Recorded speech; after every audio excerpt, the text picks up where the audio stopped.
Mis hermanos, bendiciones, un día más. Teo Hernández hablándoles para compartirles un capítulo más de las Sagradas Escrituras. Capítulo número 16 de Génesis.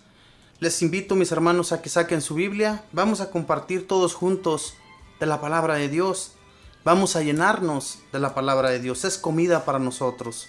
Así como necesitamos alimentarnos de los alimentos diariamente, también necesitamos el alimento espiritual.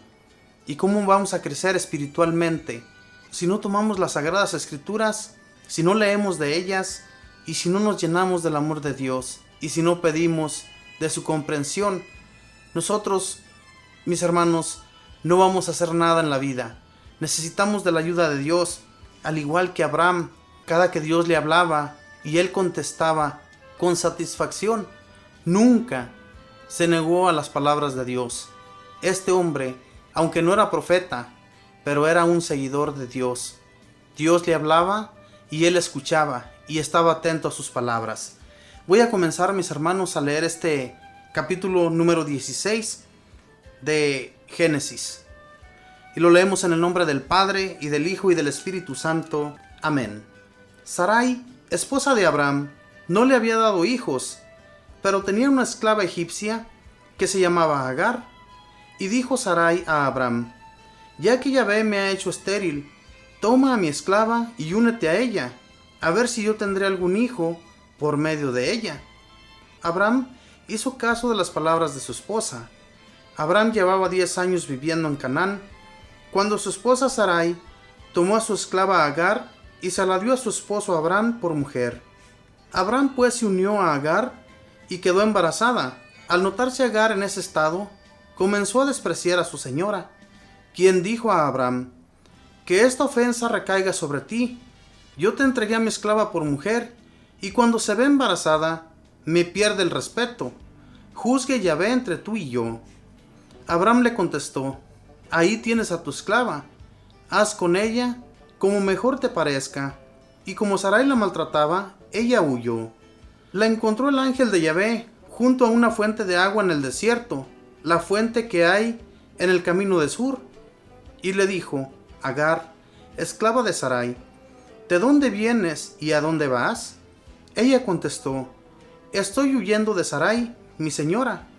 Le replicó el ángel del Señor: regresa donde tu señora y ponte a sus órdenes con humildad. El ángel de Yahvé añadió: multiplicaré de tal manera tu descendencia que no se podrá contar.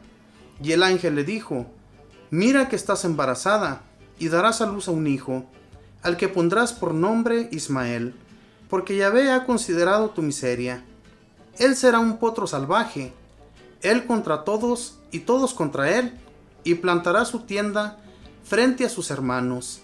Agar invocó a Yahvé que le hablaba, dándole este nombre: tú eres el Roi, porque pensó: no hay duda de que he visto a aquel que me ve. Por eso se llamó aquel pozo el pozo de la Jai Roi, y está entre Cades y Bered. Agar dio a luz un hijo, y Abraham le puso el nombre de Ismael, al hijo que Agar le había dado. Abraham tenía 86 años, cuando Agar le dio su hijo Ismael. Palabra de Dios, te alabamos, Señor. Dios cuida de todos sus hijos, y no abandona a ninguno de ellos. Esta mujer, que había sido escogida de una manera o de otra para que Abraham se uniera a ella, y que de ella también hubiera una descendencia grande, como lo podemos ver aquí en esta lectura. ¿Qué le dice el ángel a Agar? Que de ella también hará una gran descendencia, que su hijo también crecerá grandemente y habrá muchas naciones por parte de ese hijo de Agar. Hermanos, cuando a veces sentimos que Dios nos ha abandonado, tal vez esta mujer ya se sentía abandonada, se sentía totalmente despreciada, no solamente por Abraham, sino también por Sarai, ¿verdad? Que la había dejado ir. Y es que esta mujer estaba embarazada, iba a tener un hijo de Abraham. Y es una injusticia, mis hermanos, que a veces entre los humanos haya eso. Sarai no podía darle hijos, pero sí se compromete a darle a su esclava a Abraham para que le dé un descendiente, al menos por medio de Ismael. Hermanos, y siempre, como les digo, ha habido diferencias entre las personas. En aquel entonces, un esclavo tenía que estar a las órdenes de su amo o de su ama, y tenía que hacer caso de lo que fuera. Aquí el ángel la regresa a la casa de Sarai y le dice que se ponga a sus órdenes. Humildemente le dice: ponte a las órdenes de Sarai, y vuelve a ser su esclava. Era algo triste, pero esto era real, de que en aquel entonces una persona podía comprar un esclavo, y el esclavo tenía que hacer lo que el amo o la ama le dijera. En este caso, Sarai, que le dice: únete a mi esposo para que le des un hijo. Pero no te estés creyendo que ese hijo va a ser tuyo, sino nuestro. Y eso para mí, sinceramente, es una injusticia, que se miraran las cosas de esta manera. Y es real, hermanos. ¿Cuántas veces no hacemos a tantas personas a un lado? Por nuestra parte debemos juzgar de acuerdo a Dios. Nuestro Señor no nos juzga por apariencias. Él nos ama a todos por igual. Y nos da tantas oportunidades, Dios, de que seamos limpios y leales con Él, ¿verdad? Que haya lealtad con Dios de nuestra parte. Y Dios nunca nos va a abandonar. Al igual que nunca abandonó a Abraham, ni a Sarai, ni a Agar. Es que todo en aquel entonces, mis hermanos, era muy difícil de aceptar. Al menos yo por mi parte no aceptaría yo tener un esclavo y tratarlo de esa manera. Pero era permitido por nuestro Señor.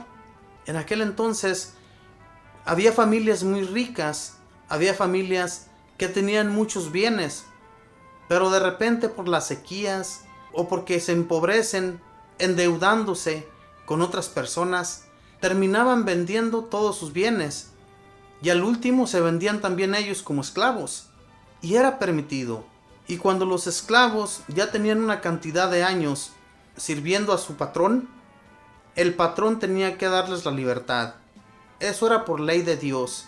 Era muy difícil en aquel entonces vivir. Sin embargo, mis hermanos, cuando Dios tiene propósitos para la gente, para sus servidores, los hace caminar por el bien. Y toda la gente que camine por el bien va a encontrarse con Dios. Aquí nuestro padre Abraham, como tuvo fe y confianza en Dios, que nunca lo abandonó, nunca lo dejó solo, sino que siempre lo encaminó de su mano y lo apartó del mal. A veces, cuando llegaba a esas ciudades donde querían tomar a su esposa, y una de esas veces cuando estuvo en Egipto que la tomaron, pues Dios les dijo al rey de ese país que lo iba a castigar por esa causa, por haberse metido con la esposa de Abraham. Y es que, como les digo, nuestro Dios cuidaba de los servidores que le servían al 100. ¿Quién de nosotros nos consideramos que trabajamos al 100 para Dios? Si hay alguien en este mundo, hoy en la actualidad, que sí le trabaje a Dios al 100%, pues va a ser bien servido por Dios. Que Dios les bendiga, hermanos.